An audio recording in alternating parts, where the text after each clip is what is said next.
Hello everyone, I'm pleased to announce my new tour for 2024.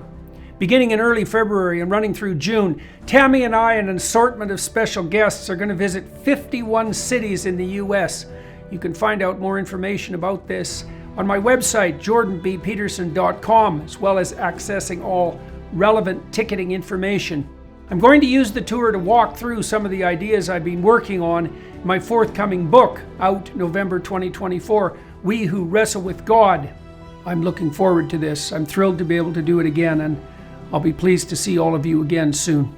Bye-bye.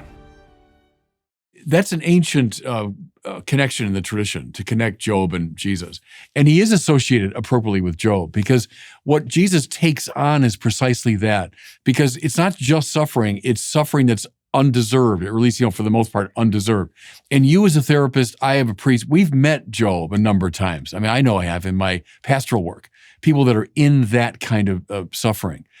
What God helps Job to see is he's trying to break Job out of this curvatus in se, my little consciousness, that has this overweening pride.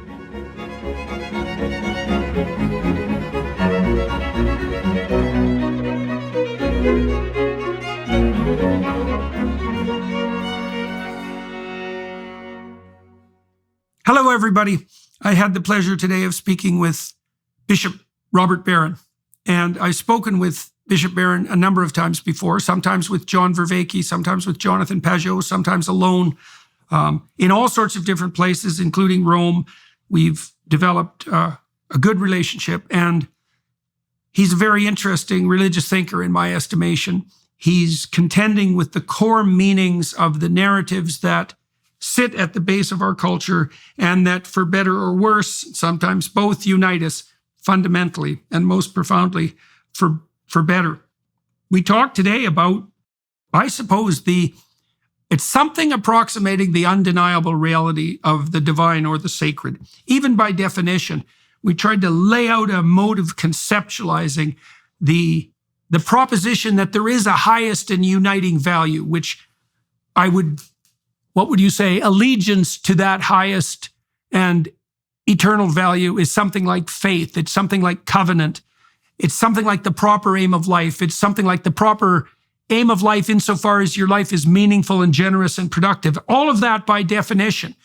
We laid out the modern understanding of that and how the church, at least in part, has deviated from its obligation and responsibility to explain the nature of that relationship and to help people understand why it needs to be primary. So that's where the discussion will go. Join us. All right, so let me share some of my thoughts with you. It'll be kind of a lengthy introduction to our discussion, but there's been some very exciting technical developments that actually bear surprisingly on the religious question. So I'll give you one example. So one of my former students, who's now working with me, has been using large language models to investigate the concept of God. Now, one of the criticisms that Sam Harris and the atheists in general have levied at thinkers like myself and thinkers, let's say, like Carl Jung, this is also a postmodern critique, is that the interpretation of a given narrative is arbitrary, that you can read into a narrative anything you want, and that there's no, you might say, intrinsic meaning in the text. Now, that's actually wrong. And we actually know why now, and we can actually demonstrate that it's wrong. And I have no idea what the ultimate significance of that will be, but let me tell you why, because this is really quite fascinating. So we know that some words are more similar than others. And then you might say, well, what makes words or concepts similar? And the answer would be something like substitutability, or you could think about it as, so substitutability with regard to a purpose. It's a very critical and strange definition of similarity, but also proximity in the space of meaning. And then you might say, well, what does it mean for things to be proximal in the meaning space? And it means likely to co-occur. Now, the student I'm referring to, his name is Victor Swift, by the way, he's been able to show, and this is essentially mathematically, a conceptual overlap between 10 concepts and the concept of God. So imagine this, Bishop Barron, imagine this, that every concept has a center. Okay, so the concept of God, the center of the concept of God would be God. But then imagine that there's a cloud of immediate associations around that concept, and that those associations are the concepts that are statistically most likely to co-occur with that concept. Okay, so this is something approximating a mathematical fact. It has nothing to do with subjective opinion. So then you could imagine, and we're trying to map this, that you have God in the center, and then close to that would be the true, the beautiful, and the good. And then there'd be another cloud of associations around that. That would be second order associations. Now, The way a large language model works is that it actually learns those associations at multiple levels of comparison simultaneously. So it actually maps out what you might describe as the semantic space or the space of meaning. Now, so this would also imply, this is where it gets so cool. So imagine if we took a cloud of concepts that people universally recognized as good. So you could imagine that you and me and Sam Harris and Richard Dawkins would have a fair amount of agreement on what those goods were. The dignity of the individual, the idea of the good, the idea of the true, the idea of the beautiful, the idea of upward striving. Okay, now imagine that makes a conceptual cloud. Mm-hmm. There's going to be a center of that cloud that constitutes the reason for the similarity of the ideas. And it looks to me like, semantically speaking, so in terms of our verbal content, this might also be true with regards to the stories we tell, that the central concept around which all goods rotate is indistinguishable from the semantic representation of God. And it also looks like we can now map that. So I think we can dispense entirely with the criticism that the interpretation of, say, biblical narratives has to be something arbitrary. And we can also make the case, which Carl Jung made to begin with, is that in any system of value that's coherent, there's going to be a central factor that accounts for its coherence.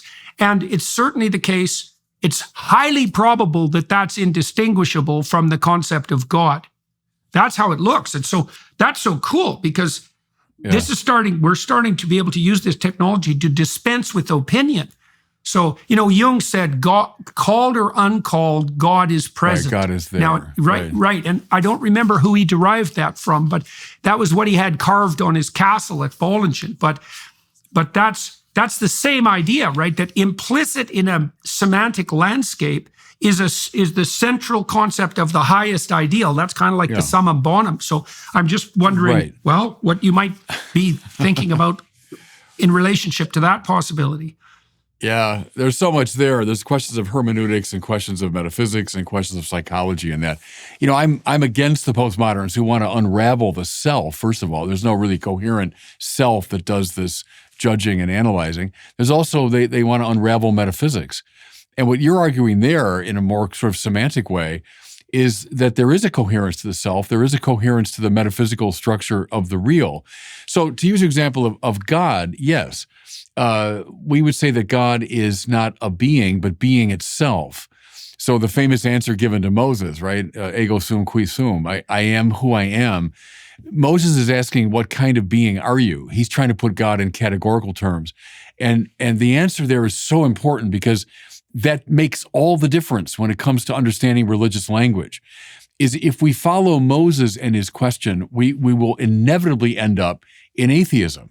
Because if you think God is a categorical object in the world, eventually you'll say, well, I don't see this object and there's no evidence for it and I can explain the world without it. So that's why the answer of God in Exodus is so powerful because he's saying, dumb question, wrong question. I'm not a thing in the world that you can name. I am who I am, which means I'm the prius, that's Augustine's language. I'm prior to thought and to language. I'm prior to being. I'm that upon which the categorical realm depends. Right, so right. From that, if you get God is as Aquinas says, the active to be itself. So Aquinas says God is not en summum, highest being, but ipsum esse, right? Right, to the be principle itself. of being. Right. So if you say that, well, then right away you've got the central organizing principle of all reality, and then everything else has to cluster around, which is why we speak about God as being the creator of all things. But also to your semantic point about the good and the beautiful and so on, the true, we call those the transcendental properties of being. Wherever you find being, you find those things. Therefore, they are closely related to the central idea of God. And which is precisely why in the spiritual order, we get at God through those avenues, through the true and the good and the beautiful.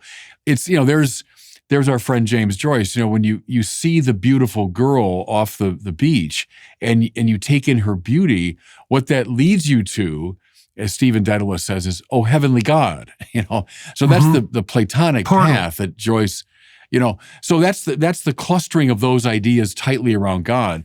And then to your point about stories, I think that's really important because I don't agree with the postmodern kind of unraveling of narrative, and it's simply a matter of subjective opinion. It's just the reader response. See, what tells against that, as you well know, is this ancient tradition of a coherent reading of these texts. I mean, why is it that people over now millennia have read these texts and found very deep and consistent ideas? It's because they have a semantic structure, which is dependent upon a metaphysical structure, which gives rise to a spiritual transformation. They're classic texts for that reason. And we shouldn't simply read them as, oh, they're just this, coming together of words and I can read it any old way I want to. Well, no, the whole of human interpretive history tells against that. So I think we do have to battle the postmodern, ultimately nihilism metaphysically, and the sort of indifferentism at the level of interpretation. No, these are classic texts that have spoken for very good reason. I actually think that battle is over because I think the large language models are going to demolish their pretensions. So imagine this. Here's a way of two things. So why did God disappear, die, let's say, and the psychoanalysts believed that God sunk into the unconscious. That was Jung's proposition, that if God dies formally, all that happens is that the prime factor becomes unconscious. So imagine this is how you could think of that technically. So imagine now you have your cloud of concepts. So with the central factor of the good itself and maybe the essence of being itself, being by definition, this is by definition, by the way, that's what God is. And when there's a concordance between the explicit religious belief and that implicit network of meaning, you have a conscious God at the center, like you're conscious of that God. But then if you dispense with that central uniting proposition, you don't eradicate the commonalities between what is good. You just let them sink back into implicitness. And that seems to me to be equivalent to the descent of God into the unconscious. That's the same thing as Geppetto, for example, going down into the belly of the whale, is that now God becomes implicit, right? But that doesn't mean that he's not there. He's still coded in the relationship between those things that are meaningful. Okay, so that's pretty wild. And then with regards to... Go ahead. If I can just jump in. What happened to God, the disappearance of God, is a function of this misinterpretation of God as a being. And we can see when that happened. It happened by the late Middle Ages, when Aquinas' more analogical metaphysic gave way to a univocal conception of being. That's in people like William of Ockham. And when that happens, see, God is still there, but God is now one being among many. God's the supreme instance of the category being. Well, all right, in the late Middle Ages, God's still there. We take him seriously. But now move forward. As God is seen as a being among many, he becomes more and more distantiated. more and more irrelevant to the world. And then in early modernity, he becomes a rival to the world. And it has to be that way.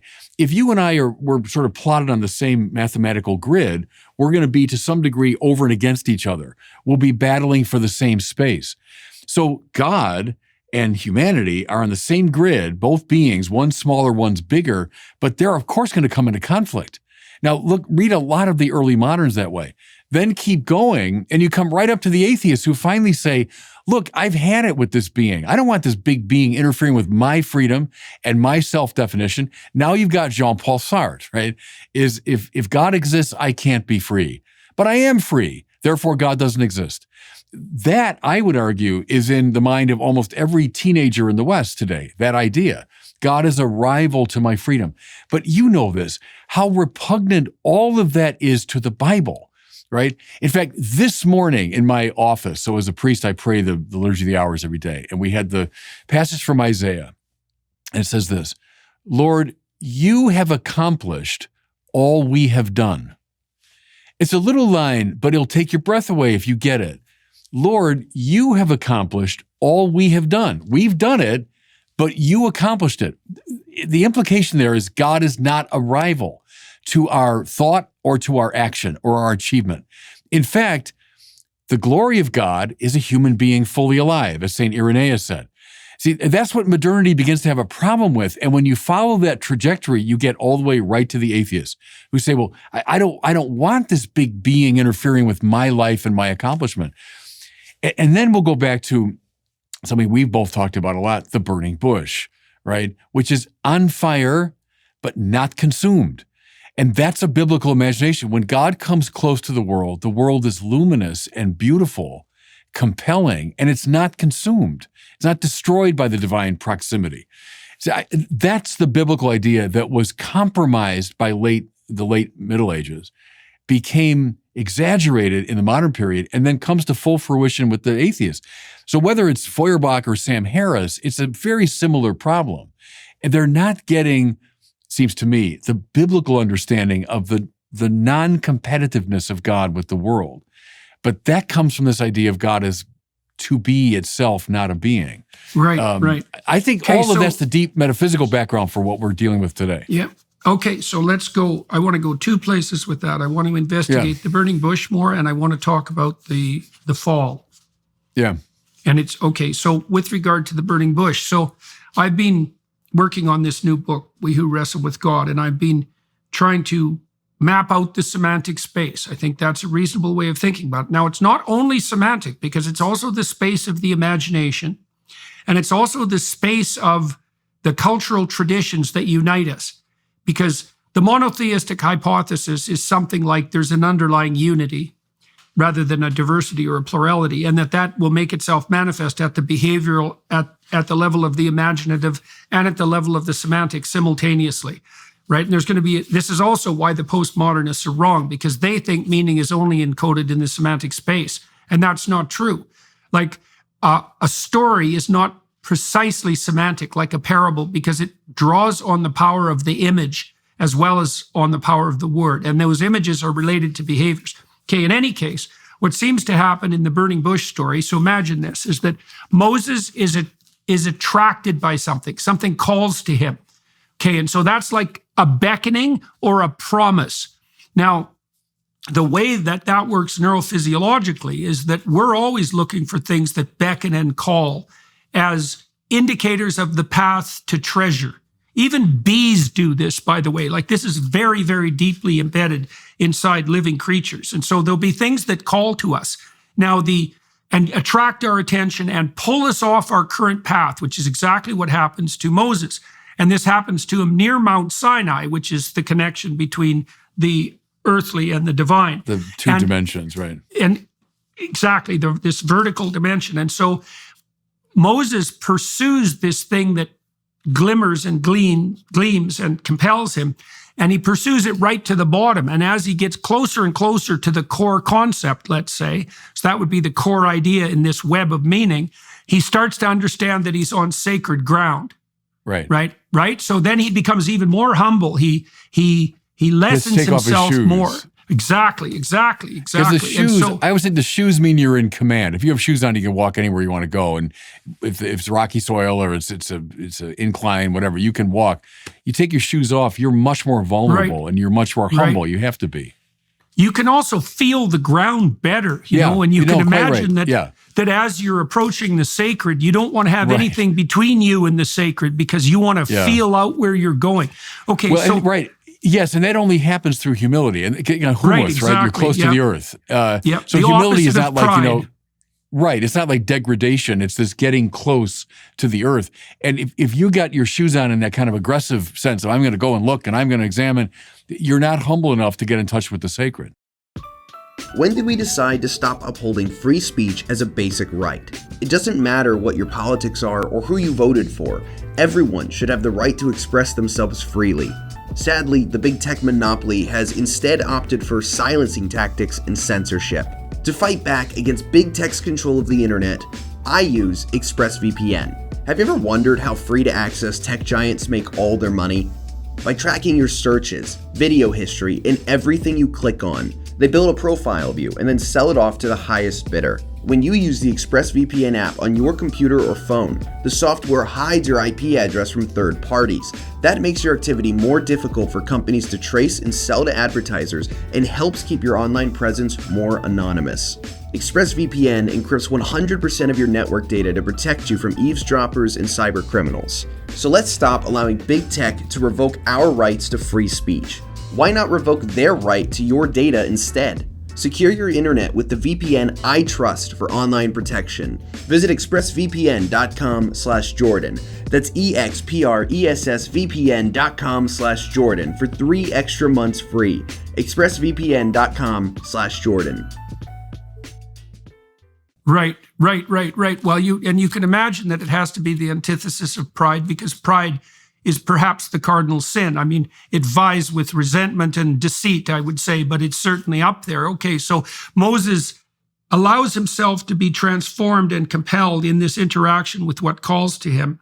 Then the voice underlying being itself reveals itself to him, right? The essence of being, let's say, or it's more than that. Just as the truth is not instantiated in a given truth, as you pointed out, the principle of being is not, okay, so that's what Moses gets in touch with. But then, so what's very cool there is that's also, now that he's grounded in the right place, or now that he's established a proper relationship with the transcendent and ineffable ideal, he now becomes the man who's capable of fighting against tyranny and destroying slavery. Exactly. And despite his inadequacies, right? Because he still can't speak. He's right. Yeah. So it doesn't matter. The message there is, regardless of the limitations that have been imposed upon you by fate and circumstance, if you delve deep enough, if you follow your calling with sufficient integrity, you'll form a relationship, a covenantal relationship with that which underlies being itself, and that will make you the leader capable of eternally opposing tyranny and leading people out of slavery. Yeah, I think all that is right. You see, you become a vehicle of love. You become a vehicle of grace.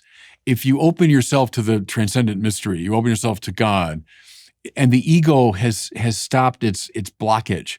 So the ego's is always obsessed with wealth, pleasure, power, and honor, says Aquinas. So if I got those things in the way, then my ego is seeking those all the time.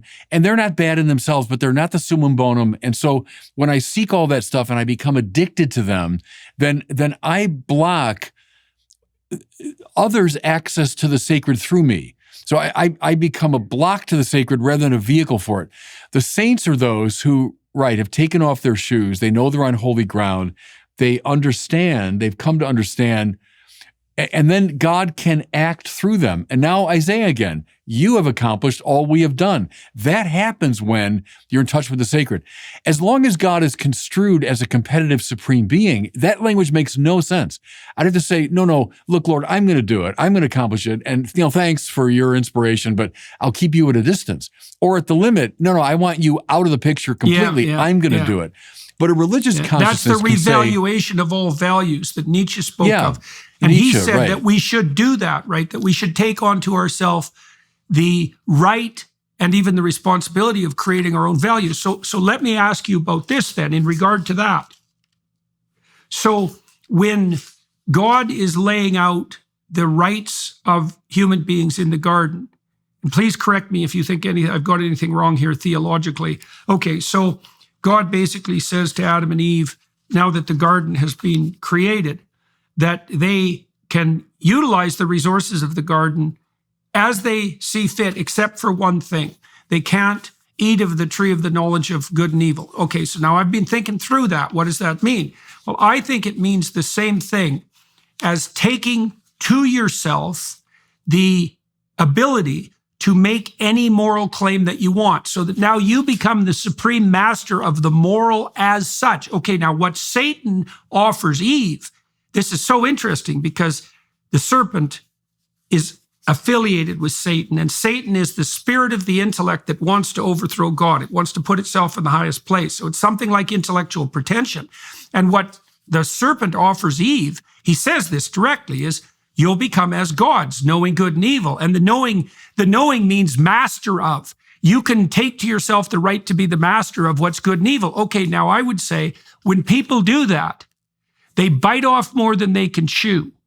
So now Eve starts to conceptualize herself as the omnipotent feminine that can clutch everything to its breast, right? Including the poisonous snake. It can incorporate any fruit, no matter how bitter and poisonous. That's her presumption. It's a presumption of pride. And then she entices Adam, and she uses his proclivity to name and to categorize. And what Eve approaches Adam and says, we should hearken even to the snake, even to what's most poisonous. We should incorporate even what's most poisonous. And Adam says, I can do that. And so you see a twin kind of pride, a feminine pride, which is I can incorporate everything and clutch it to my breast, and a masculine pride, which is I can now reshape the ordering principle itself, even to incorporate that which is poisonous. Now, if that's okay, right. One more thing on that, and then tell me what you think of this. There is this Christian insistence that suffering is a consequence of sin.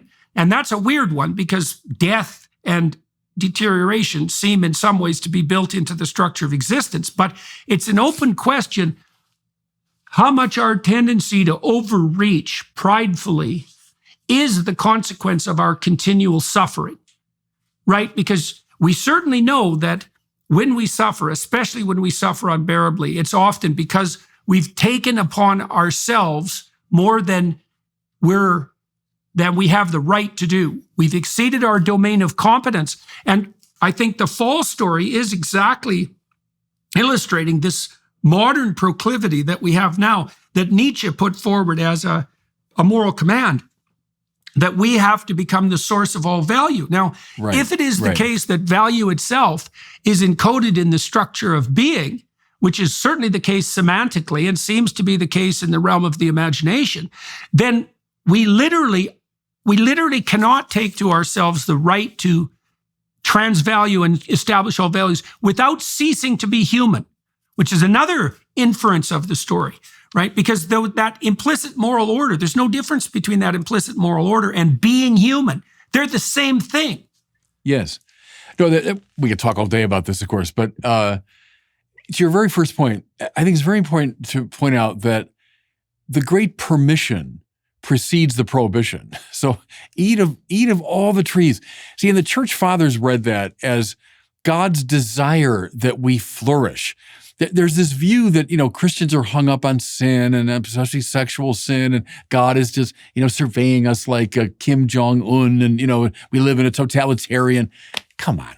The great truth of that story is the permission, as God creates this universe out of sheer gratuitous love, and then offers it to us to take advantage of, to pursue, to love, and to enjoy. So the fathers read that as it's science and art and it's politics and it's literature and it's friendship and it's all the good things of life. And God says, yes, enjoy them. In other words, it's a structure of value that's built into the being of the created order. And God says, off you go, enter into it. But you're right. The one thing you can't do is pretend that you're the criterion of value. This is John Paul II reiterated this ancient tradition in his writings. When you become the criterion of good and evil, the garden turns into a desert. You get expelled from the garden because now you don't have the humility to enter into the world of value. You become a sort of arbiter of value. You're even a creator of value. You're the evaluator of value. Well, then that's you're the accuser and the adversary. Yes. Well, see, because the minute you stand apart from it in that sort of judgmental way, then you lose contact with it. That's why the garden becomes a desert. God is expelling them not out of, he's in a snit. It's just spiritual physics. It's just the way it has to go. As you say quite rightly, you stop being human when you lose your contact with this objective value system.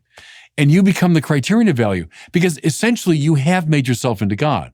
And that's, in the Bible's reading, always the fundamental problem. It just rings the changes on that theme. That's always the fundamental problem, is we turn ourselves into gods. And what God's trying to teach us is how joyful, how wonderful it becomes when you forget that goofy pretension, you surrender in faith. There's that grossly misunderstood word of faith. You surrender in trust. I'd put it that way, in trust to the world of value, at the top of which is the summum bonum, God, the source of all value. And when you surrender to that, it becomes a garden. We're back into the garden, Now, fast forward all the way to Jesus, as God undertakes a rescue operation to get us out of this bad consciousness and to move us toward fulfillment, the fact that Jesus is buried in a garden and then rises from the dead out of a garden is not accidental, So that's the story of the Bible in some ways, is would you people please get over this pretension that you're divine, that you're the center of activity, because then you will be unhappy, period. It just happens like night follows day. It's also, Bishop, it's also very interesting what people mean implicitly when they say that now they are the source of all value, because that begs a question. I think you mentioned that it was Aquinas who identified wealth, pleasure, power, and honor. So you might say, let's say that Sartre says, do what thou wilt shall be the whole of the law. That was actually Aleister Crowley, right? Okay, yeah. But that's a good statement of this self-centeredness. Okay, so what are the inevitable consequences of this? Okay, so one of them is that you become self-conscious. Okay, and this is what happens to Adam and Eve, right? They become self-conscious. They become aware of their own nakedness. And the reason they do that is because, or the consequences of that, if they've taken that burden of valuation onto themselves, they're going to be self-reflective and self-conscious. We know from the psychological literature that self-consciousness and neurotic suffering are conceptually indistinguishable. They occupy the same semantic space. Yeah. And we all know that from experience. We all know that.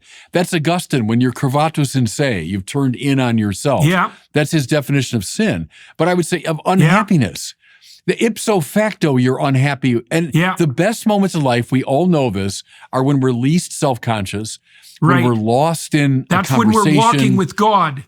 Yes, when we're least self-conscious is when we're walking with God in the garden. In the cool of the evening, right. Okay, so now here's the other flaw as far as I can tell. So now I'm going to make the proposition that I can do whatever I want. But that begs the question. As Nietzsche knew, by the way, what I are you talking about? Because here's another way of thinking about it. You're going to be possessed by something. And you're either going to be possessed by the highest thing, or you're going to be possessed by something lower, or in the worst possible case, you could be possessed by what is technically lowest.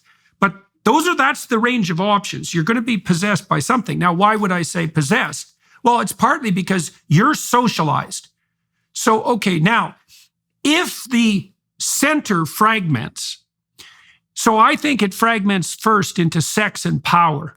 And you could see the exploration of sex with Freud and the exploration of power with Nietzsche. But the next two gods, so to speak, that are lurking under the superordinate concept of the divinity are going to be something like hedonic pleasure, that would be the whore of Babylon in its worst possible manifestation, and power, and that would be the beast that you see in Revelation with the whore on its back. Okay, so that means that when the postmodernist or the modernist or even the liberal says, I can do what I want, they fail to understand that the I that's now being referred to is likely possession of the self by power or hedonism or some combination of the two. Because like when you say, I want, when you're angry, for example, I'm angry, I want to hurt this person. What you're also saying, even if you don't know it, is that I am now possessed by a spirit. So it might be the spirit of vengeful anger that has taken possession of me so completely that I fully identify myself with that whim. And so it isn't a matter of I versus God. It's a measure of subordinate idols. It's a matter of the competition between idols that should be properly subordinated and that which should be put in the higher place. And one of those would be, we talked about power, we talked about sex, but we could also think about that. That's the pretentious intellect. It's the thing that's most likely to possess you, and it's the thing that's most likely to foment rebellion against God. And that's why Satan is referred to as Luciferian in his pretensions by people like Milton. Well, you're putting your finger on something very ancient in the spiritual tradition, which is true self, false self.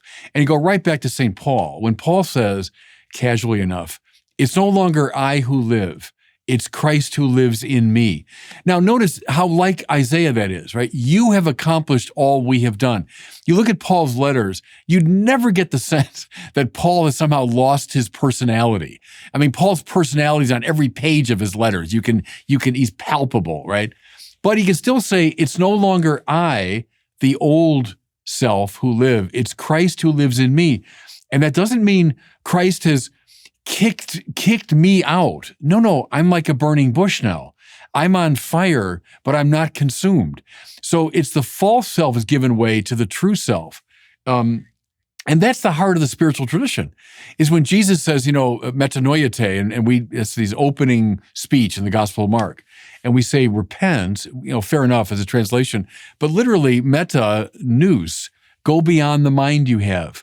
So you've got a fallen mind, and that's what you're talking about, a mind that's been possessed by wealth or pleasure, honor, or the love of knowledge, whatever it is. It's an idol. So metanoiete, go beyond the mind you have, believe the good news. So what he's saying is, get rid of the old self. The good news is that I have come. I, the Christ, have come. So you should be able to say with Paul, it's no longer that old self that lives. It's Christ who lives in me. There's the whole spiritual life, I also thought of my fellow Minnesotan, Bob Dylan, you got to serve somebody. It might be the devil, it might be the Lord. And that sounds simplistic, but it comes from the book of Joshua, and it's dead right. It's what you just said, is that we're possessed by something. It's going to be the summum bonum, or it's some lesser good that has turned into an idol and is going to start manipulating us. But all you got to do, that's, Paul Tillich said that, just find out what people worship. That's all you need to know about them.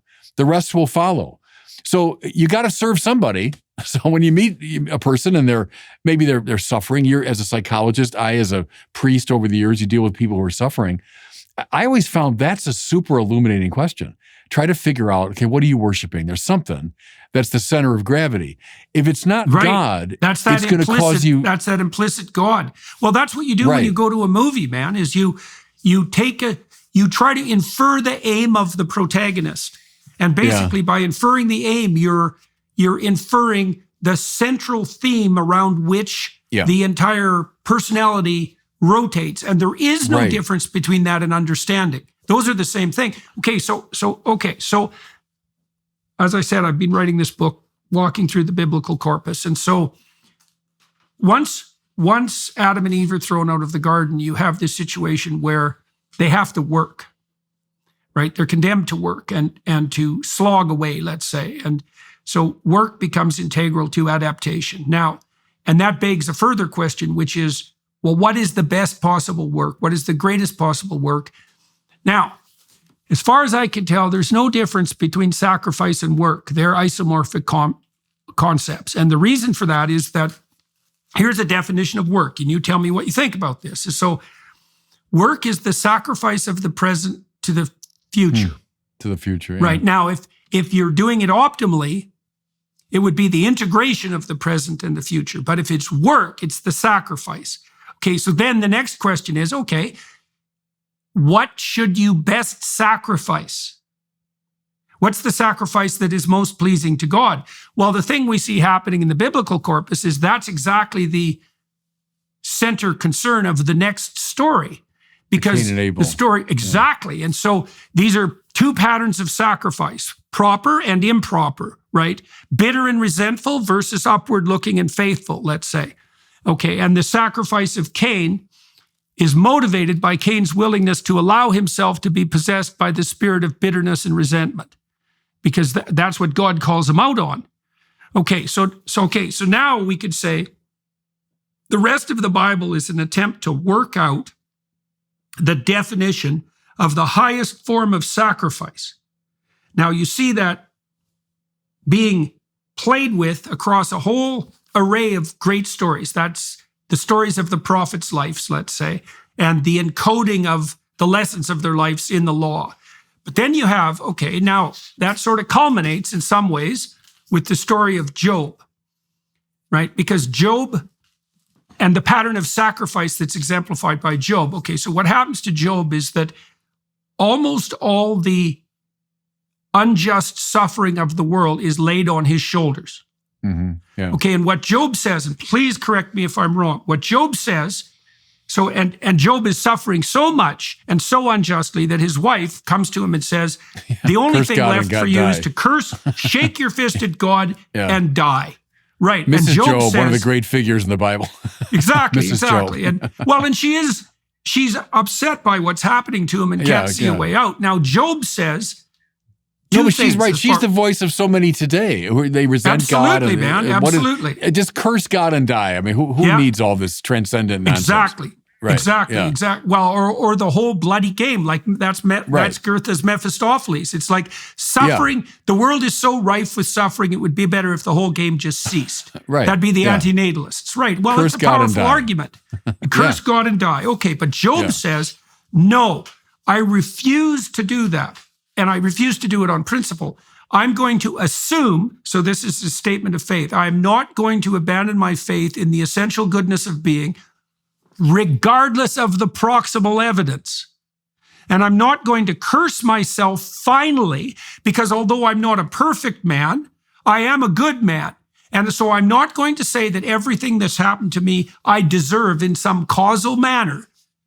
And I'm certainly not going to say that the structure of being itself is corrupt. Now, you can think about that practically. So imagine if you're in a situation like Job's where your world has fallen apart, and maybe even genuinely to some degree through no clear fault of your own, or no fault that couldn't be laid at the feet of good men in general.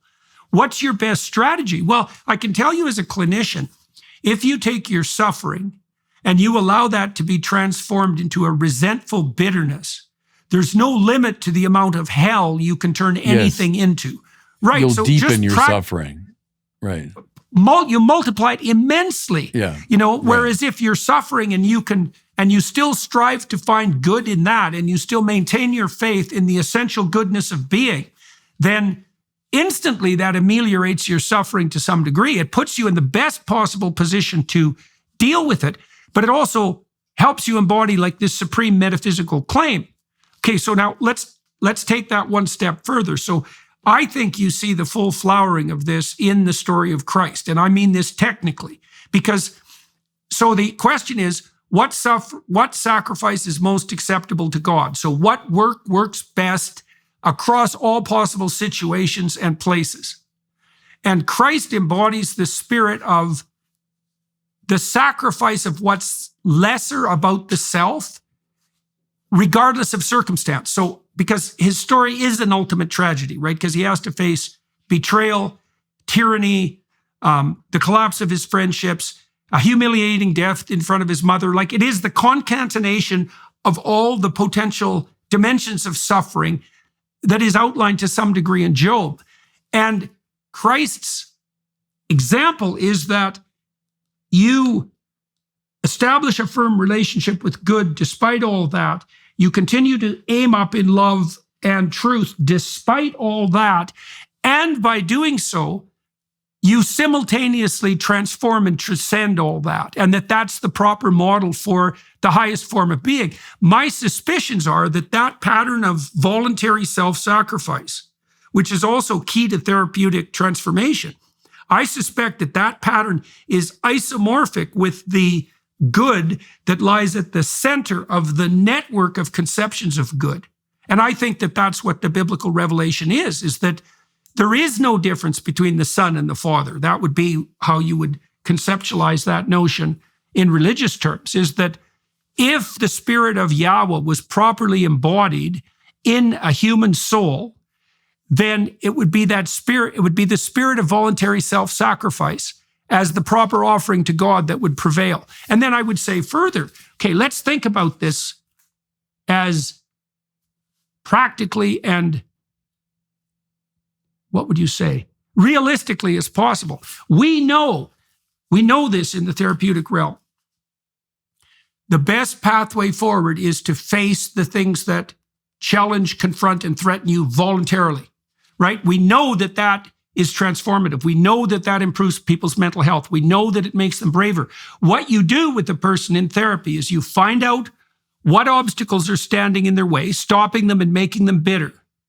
And you plot and strategize with them about how they can decompose that obstacle into smaller constituent elements and face it. And that's the same thing as facing the serpent on the cross, the brazen serpent on the cross that Moses has his people do when they're stranded in the desert. Right, you bet. Heals them. It's the healing pattern. What bites them. It's the pharmakos. Well, you've just touched on pretty much every major theme in metaphysics and theology in that last bit. And there's so much there, Jordan, we talk about. For the Job thing, that's an ancient connection in the tradition to connect Job and Jesus. And Job, of course, the end of the book saying, I know that my Redeemer lives. I mean, even in the midst of his great suffering. And then Jesus himself, who is the Redeemer in person.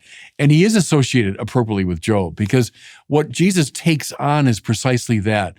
Job is a kind of limit case of suffering because it's not just suffering, it's suffering that's undeserved, or at least, for the most part, undeserved.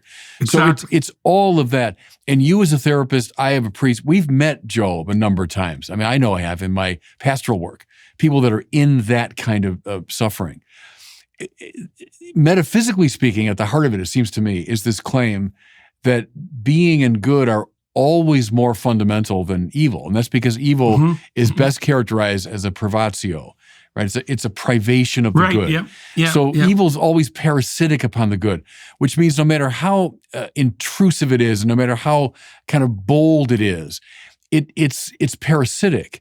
It can only exist in and through the good. So as Paul would say, where sin abounds, grace abounds the more. So sin can never outpace grace. Evil can never be greater than the good. And so Job, his great, you might say, spiritual genius is to see that, is to see it. Now, how did he come to see it? He was very good in his dealings with his friends, who were kind of lousy friends. They were great for the first 7 days when they sat with him in silence. And you and I know that too, when you're dealing with people in great suffering, often it's silence and solidarity is the best thing you can do. When they start to speak— Well, that's participation in their suffering. Yeah, right. And that's what's so helpful about it, therapeutic about it. But then they start engaging in the most kind of trite theological discourse. By the way, because, Job, you must have done something wrong. This clearly, it's just evil comes because you do things wrong. That's a very naive level of spiritual understanding. And I think it's interesting, it's the only time in the Bible where God upbraids people for their bad theology. Because remember at the end of the story when God says, unlike your friends who spoke ill of me, your friends who did not speak well of me. So God is taking to task bad theology. And the bad theology is this silly, trivial, superficial. What God helps Job to see is this metaphysical truth, right? That evil is always parasitic upon the good, but also this more theological truth that your overweening intellect is just this little tiny, teeny, finite mind that can take in a tiny swath of reality. And Job, do you know about Leviathan and Behemoth and these creatures of mine? Do you know about them under the sea? You can't even see them, but they're my creatures. And, where were you when I laid the foundations of the world? And where were you when I sang at the dawn and all this? He's trying to break Job out of this curvatus in se, my little consciousness that has this overweening pride. No, there's no justification for what I'm going through. There's no morally sufficient reason for what I'm going through. Where were you? So it's a metaphysical move, if you want, and it's a theological move where Job is broken out of that. Can I say a quick thing about sacrifice? Because to me, that's such a central notion in the Bible. The fact that Adam is working not just after the fall, but before the fall. So he's given the task of tilling the garden. So John Paul II saw this, that we shouldn't construe work as simply a kind of result of sin or a punishment for sin. Work there, you might construe as art and science and philosophy and all these wonderful things that are just good in themselves and that call forth our powers. And we know what that feels like, when it's a strain in a way to read a philosophical book and enter into a philosophical argument, but it's wonderful. It's not the result of sin or the fall. It's an exercise of your powers. But furthermore, the term in Hebrew, and I forget what it is exactly, but the term for the tilling of the soil is the same term used for the care of the temple. Eden is a primordial temple, which means a place where God is rightly praised. So the summum bonum is properly aligned with the human mind and will and body. And that's why Eden is a temple. The expulsion from the garden is, yes, into a desert, but it's also an exile from the temple. We're not praising right. Now, read that as a master motif of the entire Bible. What goes wrong with us? Bad praise. I start praising the wrong things. Idolatry is the fundamental problem. And then look at the story of the Old Testament is trying to discover the temple again. Pharaoh, let my people go that they might worship the Lord in the desert, so they might find a place to worship. And then they build the great tabernacle in the desert while they're on the move, Mount Sinai and so on. And then finally, the Solomon temple in Jerusalem. Jesus, who says, I'll tear down that temple and in 3 days rebuild it, referring to the temple of his body. And then Paul, and you, members of Christ's mystical body, you're the temple, So that theme of how do we bring people back to right worship, a right ordering to the summum bonum, that's the whole Bible, Now, see, go back to Job for a second, because what gets in the way of right worship? Lots of things. But one of them can be intense suffering. There's Mrs. Job. Curse God and die. So cursing God is the opposite of praising God. So she's saying, your suffering is so intense, Job, that just give up on this project of praising God. That's why that book is so pivotal, because even at this limit case of suffering, Job doesn't curse God. He maintains his connection. Now, one more step because of the Jesus-Job connection. Jesus on the cross, we say bearing all the sins of the world. It's what you just said. Bearing all of human suffering, maintains, nevertheless, his connection to the Father. So you might say it's like at a breaking point. Even God, my God, why have you abandoned me? As Chesterton said, God becomes an atheist on the cross. So you're almost at a breaking point, but it doesn't break. Jesus maintains the connection with the Father. That's, we would say, the second person of the Trinity, having united himself to human nature, bringing humanity with him online, which is why we say the cross is central to worship. So at the Mass, which is that's the great temple moment when we give God right praise, we do it by remembering the cross. This is my body given for you. This is my blood poured out for you. We're going right from Genesis through Sinai, through Job, up to Jesus, up to the temple of the church, up to someone at Tuesday morning Mass at 6:30. It's the biblical trajectory. And it's on exactly what you're talking about. Did you know a baby's heart begins to beat at just 3 weeks? At 5 weeks, that heartbeat can be heard on ultrasound, and this can sometimes be their only defense in the womb. That's where Preborn steps in. Preborn rescues 200 babies every day from abortion simply by providing mothers with an ultrasound. After hearing her child's heartbeat and seeing its perfectly formed body in the womb, she's twice as likely to choose life. By 6 weeks, the baby's eyes are forming. By 10 weeks, a baby is able to suck his or her thumb. Preborn needs our help to save these precious lives. For just $28, you could be the difference between the life or death of a child. And if you become a monthly sponsor, you'll receive stories and ultrasound pictures of the lives you helped save. All gifts are tax deductible and 100% of your donation goes towards saving babies. To donate, dial pound 250 and say the keyword baby. That's pound 250 baby.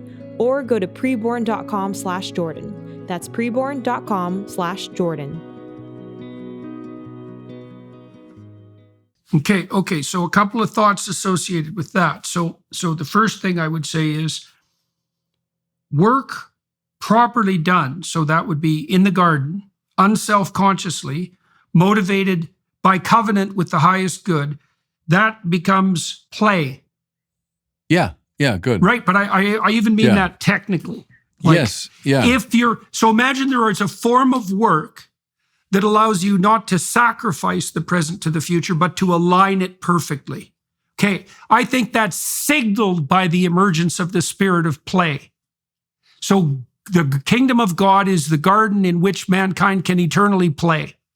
And the play would be musical. So it would be, you could conceptualize heaven as an upward moving spiral where everything is as good as you could imagine it, but it's getting better. It's getting better, still, right, exactly, like a piece of music does when it unfolds. It's already perfect, but it's still reaching higher and higher heights. That's the highest form of play, this spiral upwards. Okay, we have an independent biological circuit for marking the presence of that spirit of play. Okay, so let me add one more thing to that. Go ahead, please. Well, just to pull in the symbolism of the Mass, then we could say in parallel that sacrifice properly undertaken, so that would be voluntary, is indistinguishable from celebration. And then you might say, well, could you get to the point where you could celebrate the crucifixion? And then, so let's imagine that practically. So what that would mean is that you came to regard your mortal vulnerability as a blessing, not merely as something that you could hoist and bear, because there's certainly that element, but more than that, beyond that you would take it on as a gift. You know, I saw this triptych in Australia that really shocked me. It was an Orthodox triptych. The central panel showed Christ in front of the cross, inviting. And I thought, oh my God, could you possibly have a more perverse invitation than the invitation to the cross? And the answer to that is obviously no, because an invitation to the cross is an invitation to bear the voluntary suffering of life. But more than that, even to will the encounter with hell itself, right? So it's literally an invitation to fully confront the worst of all possible realities or potentialities. But then you think, okay, let's be sensible about this. How the hell are you going to adapt to your life if you shy away from mortality and malevolence? There's no way you can have a full adaptation to life if you hide from that shadow. And so then you might say, well, I can't confront it fully because it would tear me to pieces and destroy me. But I would say, no, if you did that voluntarily, in faith, it would destroy sin in you. It wouldn't destroy you. Now, if you were rife with sin, that might feel a lot like destruction. But, well, that's a different issue to some degree. Think of the Jesus and the disciples singing before he goes out to the Garden of Gethsemane. So we think of the Last Supper as simply this kind of gravely serious thing, which indeed it was. But singing before they go out, all the themes of life coming from the cross. I think of that great mosaic in the apse of San Clemente in Rome, which is the cross at the center of it, but then flowering out from it are all these forms of life. that's a basic, Christian intuition. And yeah, even the invitation. That's the tree to of life, isn't it? Right. And to enter into that space spiritually of identifying with the crucified Lord. I loved your stuff about play, because play is such a key idea. Go right back to Aristotle. I mean, those things that are sought for their own sake are always higher than those sought for the sake of something else. And so the highest activities are forms of play. They're good in themselves. I do them because they're good to do. You and I are engaging in play right now. It's something good in itself to be talking about ideas and I'm not looking for some. Right. I'm not looking for something beyond this. This will lead. No, I'm right in this moment, Right. Well, Romano Guardini and the leaders of the liturgical movement, early 20th century, wanted to bring forward this idea of the Mass as play. The Mass is the most useless thing that we can do. And I use that language a lot. It always draws people up short. But I say, look, the Mass, which is outside of time, it's not meant to lead to anything else. Right. It's not instrumental. Right. And we're being drawn into precisely the dying and rising of Jesus. And so that's why it's the supreme form of play. And that's why, I put on fancy vestments and I incense and I light candles and we move around in a kind of like liturgical dance, et cetera. Well, all of that is expressive of play. It's meant to play. Yeah. Right. It's a play. Who saw that very clearly was Chesterton, who was a very playful figure. But he saw that, that kids love to dress up and they love to do. Well, there's the Mass. So we dress up in fancy garb and we carry candles around and we sing and we dance. And so, well, what's the Mass but a reflection of the prayer that was in the temple in Jerusalem, which in turn, they claim, was meant to imitate the dance of David before the ark as he comes into Jerusalem. So it's a playful dance that the church does at the summit. So we say the source and summit of the Christian life is the Eucharist. Well, there's your summum bonum, right? It's the praise that aligns us to the summum bonum, and that's a playful space to be in. Okay, two things there. So we could say that the Mass is an attempt to dramatize the transformation of death and hell into play. That's a very difficult transformation to pull off. But you could see it as a kind of ultimate. You take the worst thing possible, and that isn't just death, because hell is worse than death.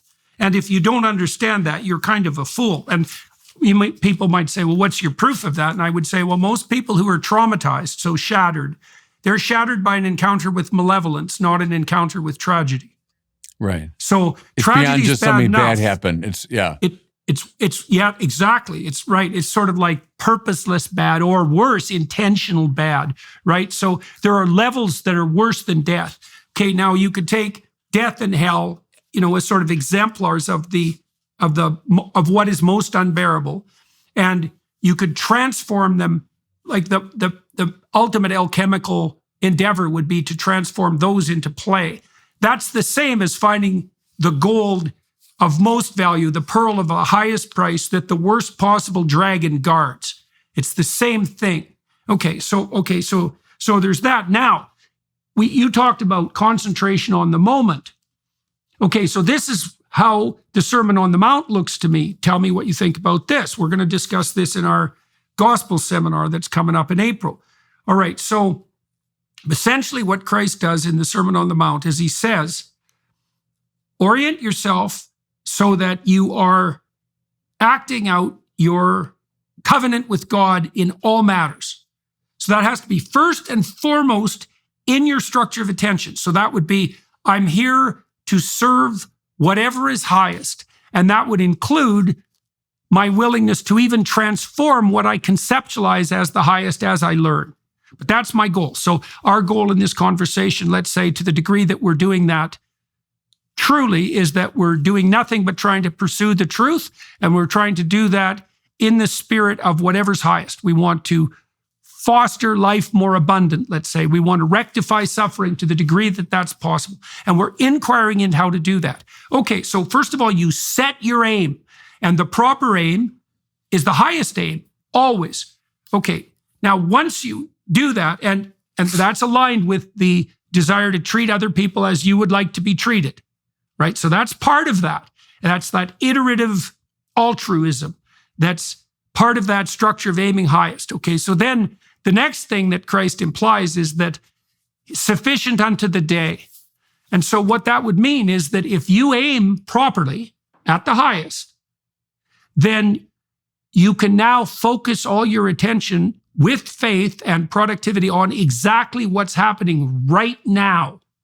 And if you do that with enough intensity, that will be sufficient. But that's also, I would say, that's also the revelation of the kingdom of God. Because if you are aiming at what's highest and you are absolutely attending to the moment, then you're walking with God in the eternal garden. You lose all your self-consciousness. You're in that state of play that's simultaneously transformative, right? And that's going to suffuse you with a sense of sufficient and sustaining meaning.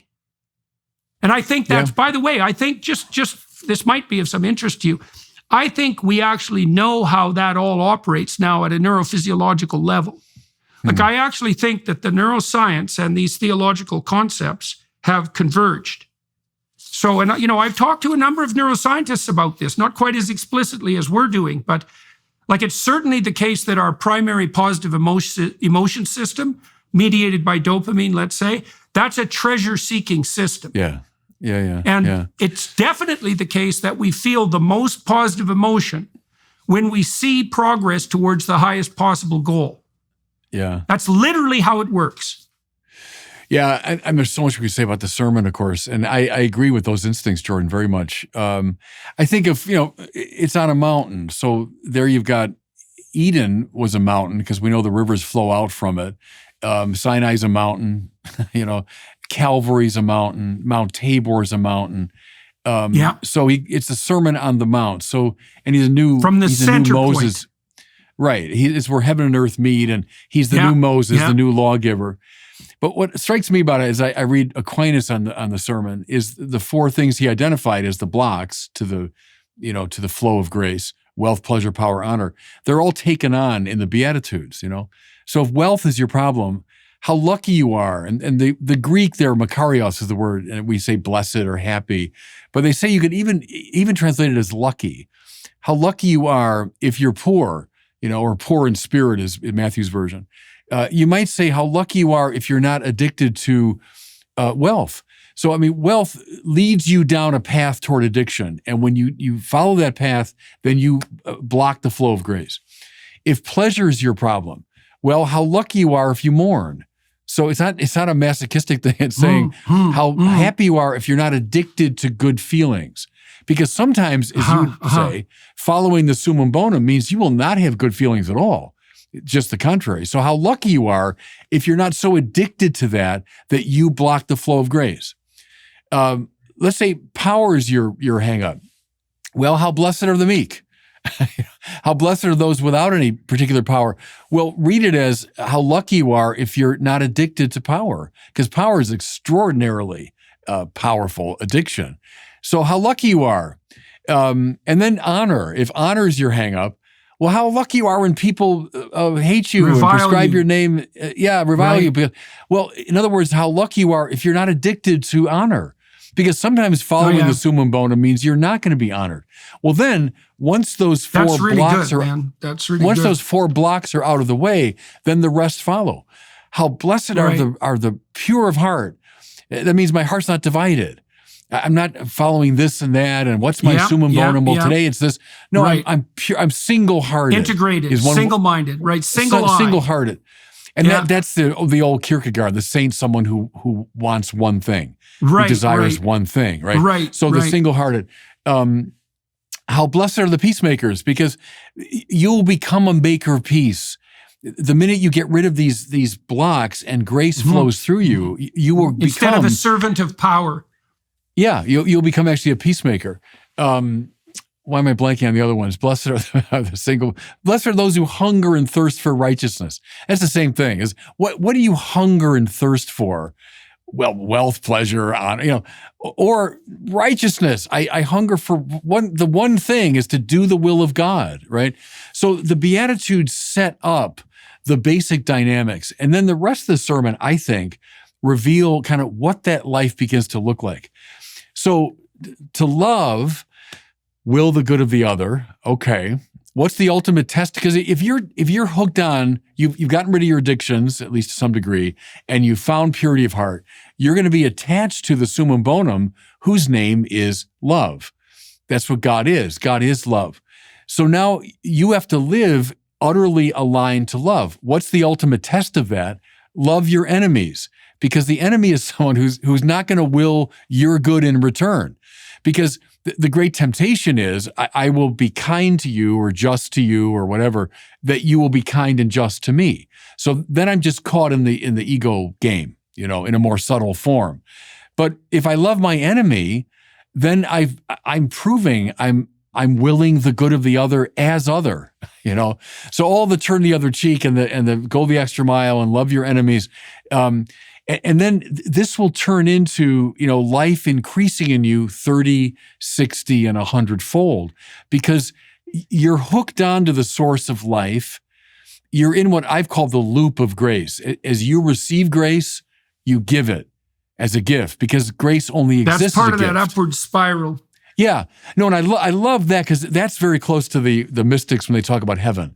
Where Aquinas says that in heaven, we will see for the first time how incomprehensible God is. It's a delicious formula, because you think about, okay, now, here below he's incomprehensible, but boy, in heaven, then I'll really see him. And Aquinas says, yeah, you will, but what you'll see is how inexhaustibly fascinating he is, because you're going to keep spiraling upward, infinitely. Anyway, the anticipation of that here below is trying to deal with these addictions, hook onto the source of grace, enter into the loop of grace. As you receive it, give it, and then you'll get more. That's the physics. You'll get more, and then when you get more, give that away, and then you'll get more. More, right. And that's inexhaustible. It's not a zero-sum game. Yeah, well, so this is one of the things I've really been toying with, is this idea that and this is the faith that moves mountains, let's say, or the power of the mustard seed. That's another way of thinking about it, is that what is possible, what is laid in front of you in terms of its potential, is proportional to the attitude of faith and courage that you bring to bear on the situation. And it may well be that, this is the proposition, is that the source of being is literally inexhaustible. Is there's nothing that it could bring forth anything conceivable. And the precondition for that is cultivation of the proper receptive attitude.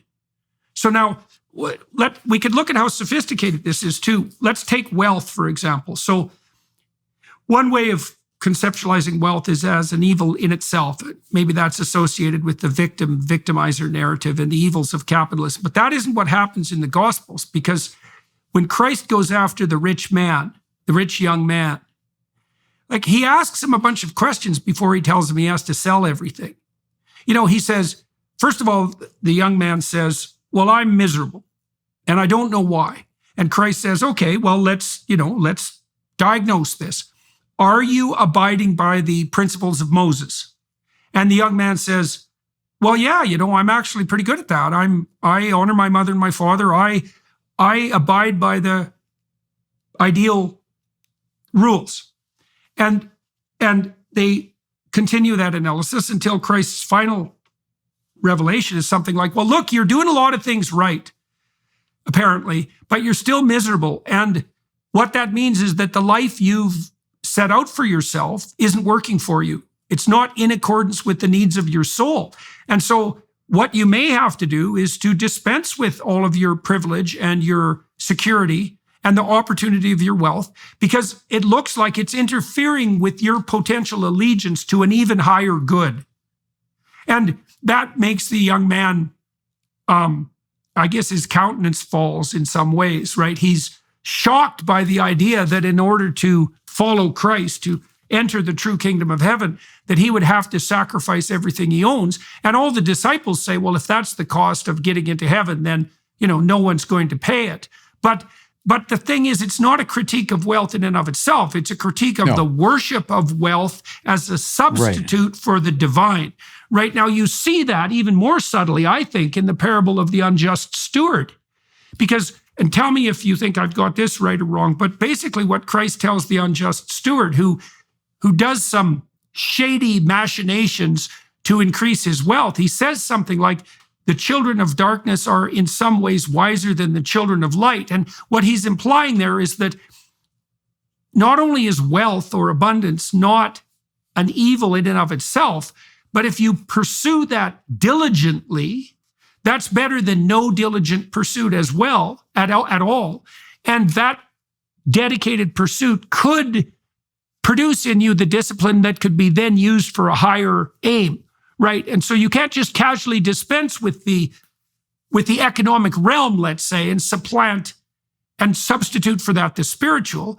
Is that these things, wealth, pleasure, power, and honor, they might not be evils if they were put in their proper place, right? If they were subdued properly. Okay. No, that's exactly right. There's a lot we could say there. The rich young man is fascinating. For one reason, it's one of the only times Jesus seems to fail. Like, when he calls people, they drop everything and they come after him. And, sure, I'll follow you. And Matthew leaves his tax collector post and he comes after him.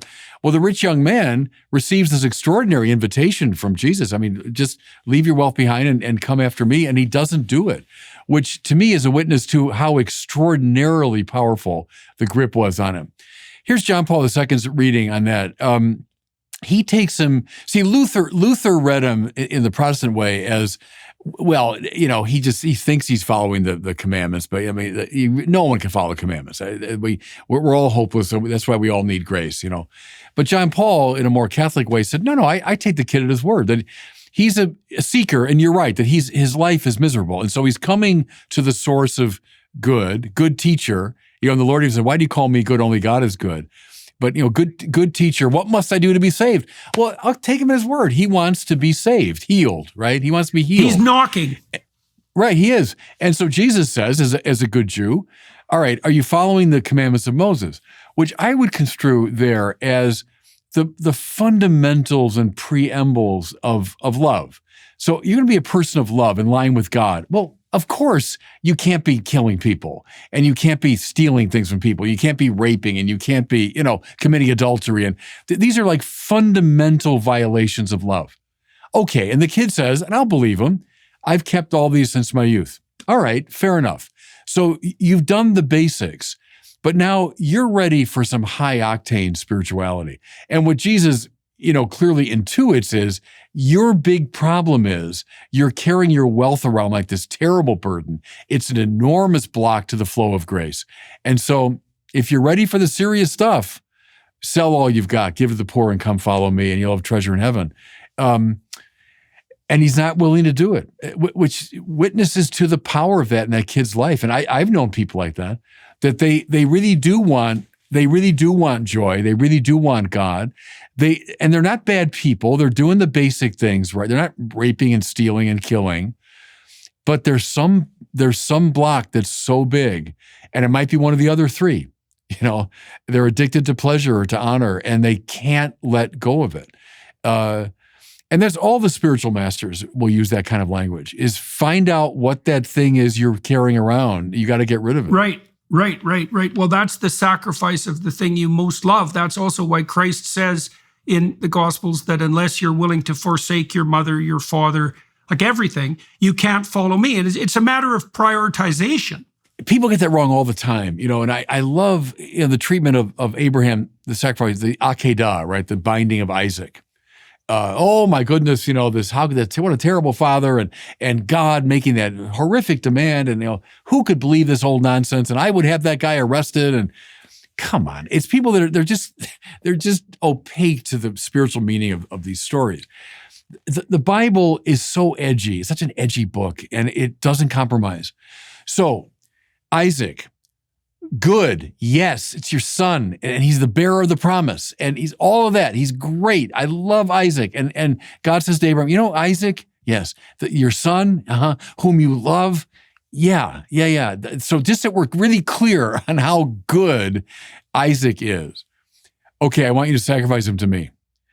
Now, this is in the sort of coded language of the Bible. This is not God being manipulative and cruel. It's forcing this question. Okay, yes, Isaac is all those things, but he's not the summum bonum. And your family is not the summum bonum. Family's great. And that's why Jesus is saying, hey, the guy, hey, Lord, I'll follow you, but first, can I just bury my father? What do you think? Well, of course you can bury your father. And the Lord says, let the dead bury their dead. And you think, right, there's no first. There's no other first, no matter what it is. You have to be prepared at a moment's notice, no matter what's happening. That's the edgy language. It's a spiritual, training manual in a way. And it's forcing you to come up against these things. Okay, so with regard to Isaac, like we could look at the Pieta. It isn't only that Abraham is willing to sacrifice his son to God. It's that if you were a good father, that is what you would do. Now, weirdly enough, you see, what happens is that because Abraham is willing to sacrifice Isaac, he doesn't have to. And that's so cool. Right. Okay, so what you see in the figure of Mary with the Pieta is Mary has entered into this covenant with God, and she's going to fully offer her child to the world with no reservation, even if that means his demise and torture. Now, that is what a mother has to do, because if she isn't willing to offer her child to the world, she is now an impediment to that child's development. So that it's only the parent who is willing to sacrifice the child to the world, who can even bring the child into being. Look, I mean, part of the reason that the birth rate is plummeting, this isn't the whole reason, but part of the reason is that women ask themselves, the eternal question is, how is it ethical to bring a child into a world such as this?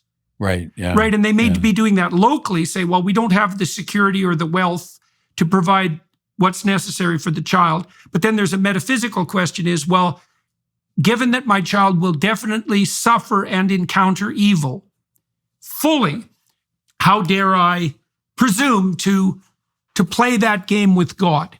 And that's what Mary's asked to do when the angel comes to visit her, right? And so you see this, there's no higher offering than the willingness to offer up your son to God, let's say. Well, that's also the game God plays when he offers up Christ, right?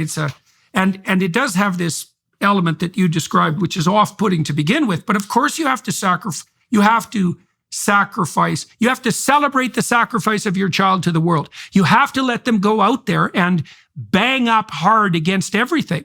And that should be a celebration. And I would also say the fact that you love your child and that you would mourn his or her demise is actually a testament to the fact that that sacrificial offering is the essence of love. Those are the same thing. I'm just thinking of our friend Carl Jung, who said the first great psychologists were the church fathers. He knew the church fathers and saw that they grasped a lot of these. He might call them psychological. I might call them spiritual, truths. But one of them, the connection there is between Isaac and Jesus. So the church fathers got that right away. So Abraham is called upon to sacrifice his son, but then, his hand is stayed. But it anticipates the father willing to sacrifice his son. Yeah, right. But went all the way. He didn't stop the sacrifice.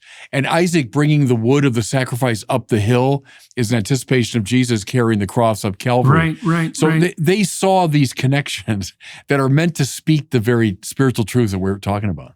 Right. Well, those are connections that I would say occupy the same semantic space. Yes, and I think we'll precisely be able to map those out, by the way, so that this, like I said, it will no longer be a matter of opinion. We'll be able to identify. Okay, so now here's another issue with regards, let's say, to the pearl of great price that the farmer sells everything he owns to possess. Well, Christ contrasts earthly and heavenly treasure. Okay, so let's imagine that heavenly treasure is a kind of metaphysical treasure that leads to true abundance. Okay, now you already touched on this. So, okay, let me make this real concrete. So I had this graduate advisor at McGill, Robert Peel. Robert is still alive, and I still work with him. Now, he was a very particular sort of professor, and I would contrast him with another sort.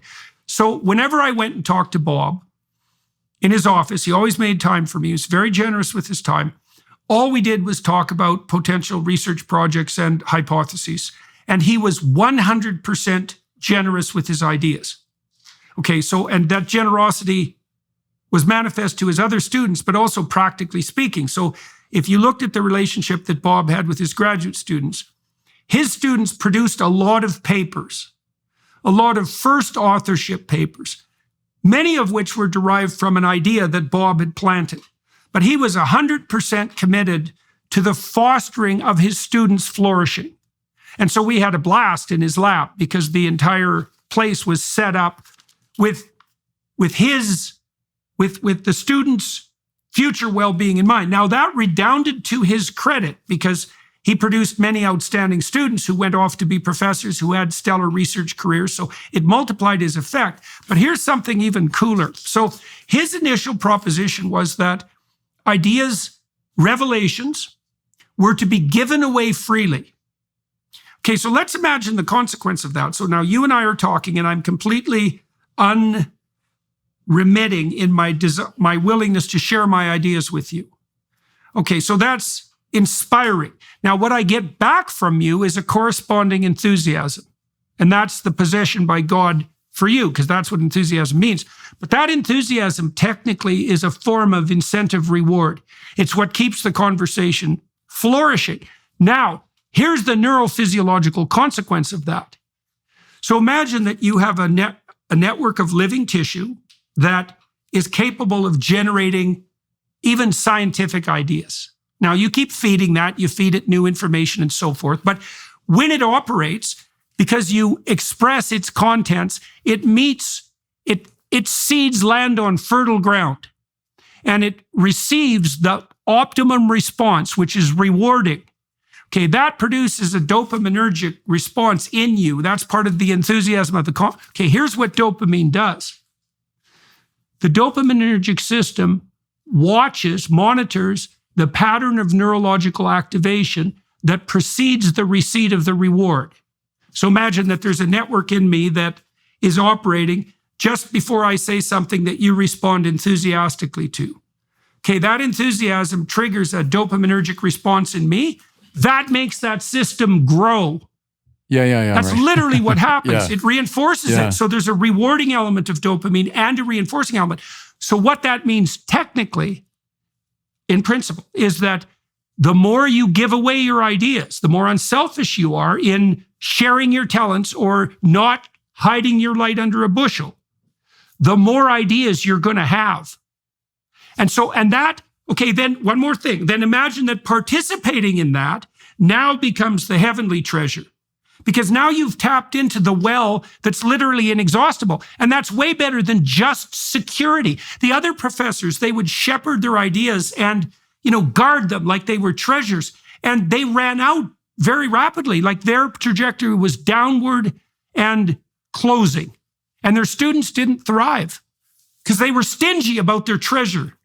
Right. Can I suggest, in a way, we're very close to the kingdom of God here, to use Jesus' language. And it goes right back to the beginning of our conversation. We've been talking about metaphysical truths and psychological realities and spiritual things. But with this, we're coming very, very close to the heart of it. John Paul II formulated what he called the law of the gift, which is exactly what you said. The law is this: your being increases in the measure that you give it away. So it's so counterintuitive.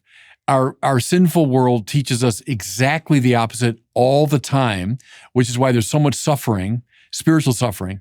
It says, no, fill up your ego with all the goods of the world. And then, as you said, shepherd them, hang on to them, defend them, make sure people know they're yours. And now there's the prodigal son. Father, give me my share of the inheritance coming to me. So 3 times in one sentence, he says me, right? Give me my share coming to me. What I deserve. Yes, and so the Father, who symbolizes God, gives. That's all the Father knows how to do, right? God is love. He is, in a way, like the Platonic form of the good that just knows how to give. That's all God knows how to do. So of course, he gives. Well, then the Son, hanging on to these goods he's received, fritters them away. Now, read that spiritually. It is the minute you turn grace into a possession, it stops being grace, and therefore it disappears.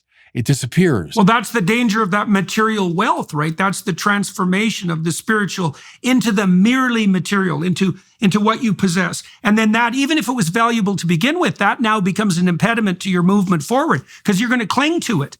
Right. And so the discovery has to be, actually, no, when I give away the grace I've received, being increases in me. I get more of it. Now, as I give that away, I get more of it. Now I'm in the loop of grace, and I found exactly what Jesus means when he says treasure in heaven. Yes, we would say after we die and we go to a higher dimensional, yes, that's true. But even now, I can tap into treasure in heaven. And that that's in eternity. That's in eternity, right? Yeah, that treasure in heaven is the eternal treasure. And I agree. I also see, again, the practicality of this. Like, look, we know this even. There's almost nothing that devastates a person more than the devastation of their reputation. Now, there can be prideful reasons for that. But the reason that we value reputation so highly is because it is an element of the treasure in heaven.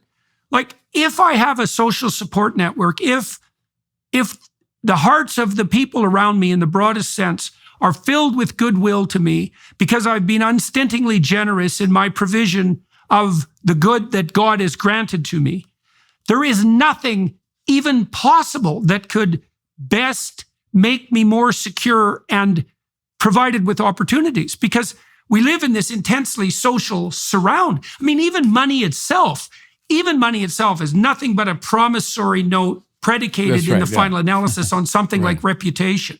And so Christ's message is something like, don't ever let the concretizations of your reputation, which might be your money, interfere with all those actions that would redound to your reputation in the space of eternity. And I actually can't think of a more practical piece of advice than that. And because the advice in some sense is, well, don't subordinate the higher to the lower, even if it's a fairly high form of high, which material wealth might, you might regard it exactly as that.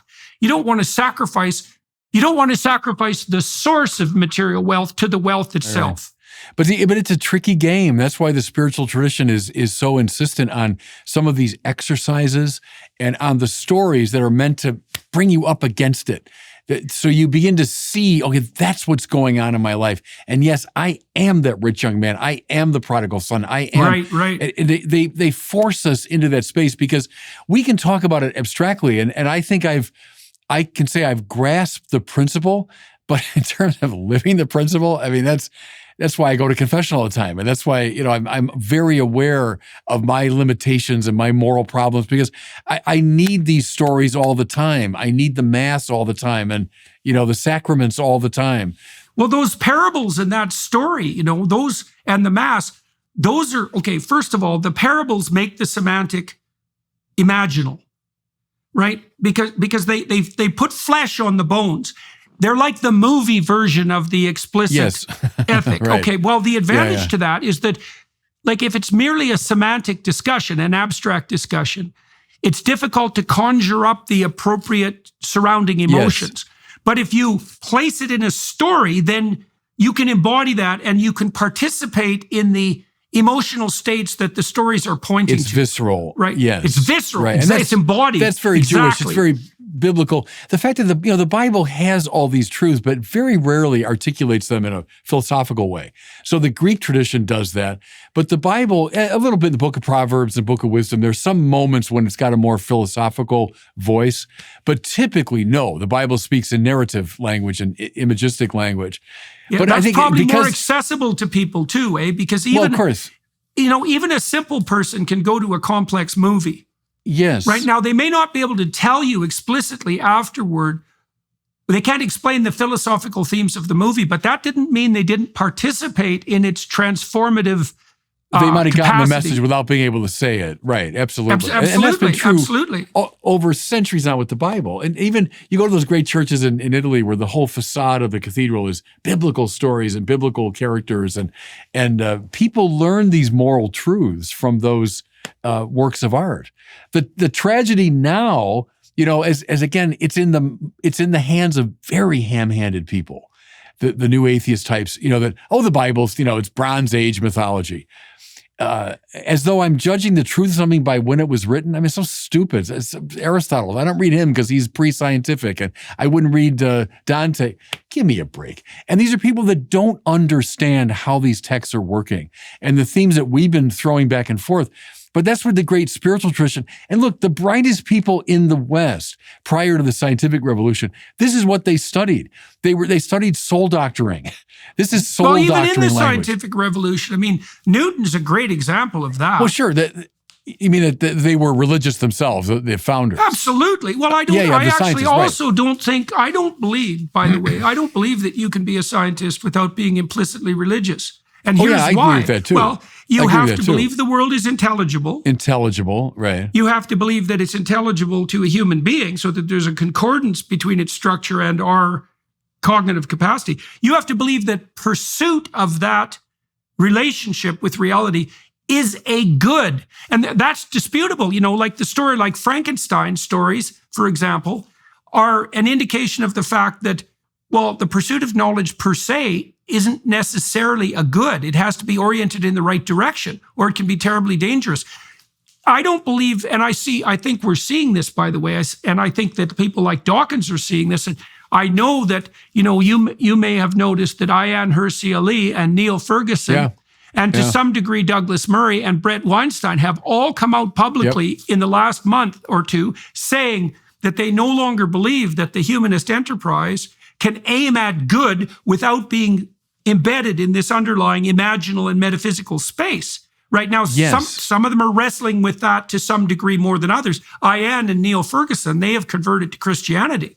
Now, Douglas Murray, for his part, and this is the same with Brett Weinstein, they've started to see that the materialist, atheist, humanist, moral enterprise is not sustainable. It's going to be overcome. It's going to be overtaken by lower spirits, right? And that's partly what's happening on the culture war front. I think that's a very important point, and I think it's a sign of hope in our situation today that people like yourself and many others, I think, are opening up these spiritual treasures.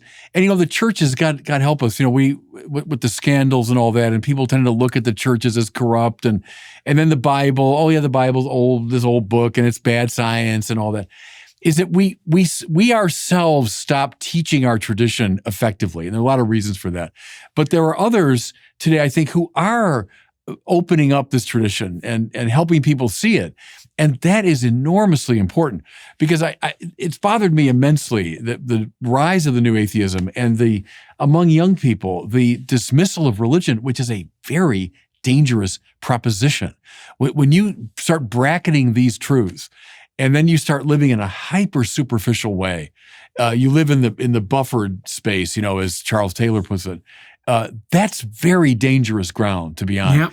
And that we need. That's the ground where a multiplicity of malevolent spirits can invade your heart and possess it, unbeknownst to you. And this strange concatenation of pride and hedonism that characterizes the modern world. It's so interesting how those are so tightly allied. That is the whore of Babylon and the great beast of Revelation, right? It's the same idea. The eternal threat to mankind is that the state will deteriorate and become multi-headed, and that female sexuality and hedonism will deteriorate in parallel to that. And it's not like, this is where Dawkins and the new atheists are naive. They believe that you could supplant superstition with rationality. And first of all of what was being supplanted was not superstition. That's the first thing. And the second thing is, rationality serving what master?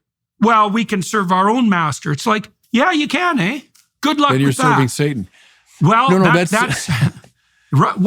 how it ends. That's how it works out. Yeah, no, right.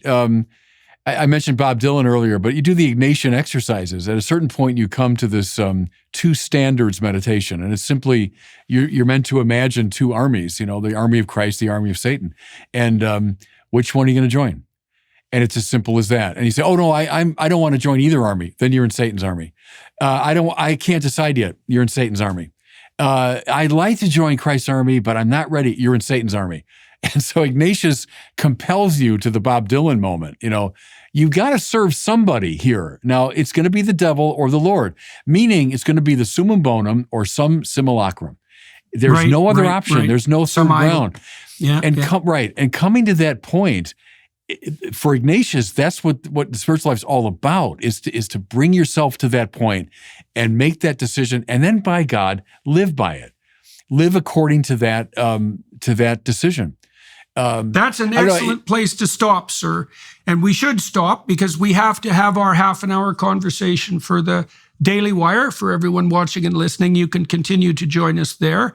And we're going to be able to continue our conversation at some length in April, just so everyone watching and listening knows. We're going to do a seminar on the Gospels for the Daily Wire, akin to the seminar we did on Exodus. And we're going to have a chance to discuss this with great thinkers at length and to walk through all of this. And it's a very exciting time because it does appear that the underlying structure of the sorts of things that we're discussing is starting to become clearer and clearer in front of us, right? That does present us with a starker choice, the choice that you described. So, and that's at the base of this culture war, as far as I can tell. Very good talking to you, as it always is. Thank you very much for joining me today. Thank you to all of you watching and listening, and to the Daily Wire people for facilitating this. And we'll see you in a short couple of months. God bless you, Jordan.